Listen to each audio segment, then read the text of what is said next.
রব, এই রবি আমার সব। তোমার দুনিয়াতে আমি যেদিকে তাকাই, অথই নেয়ামতে ডুবে আছি সবাই। পাখ পাখালির গানে শুনি তসবিহ কলো রব, তসবিহ কলো রব।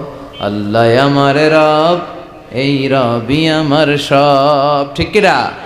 যদি তোমরা লিখতে শুরু করে দাও, সাগরের জল ফুরিয়ে যাবে, পৃথিবীর সব গাছগুলো শেষ হয়ে যাবে, কিন্তু আল্লাহর প্রশংসা করে শেষ করা যাবে না। সাগরের জলকে কালি করে, গাছের পাতাকে খাতা করে, তোমার মহিমা লেখা শেষ হবে না, যদিও লিখি প্রভু জীবন ভরে। সাগরে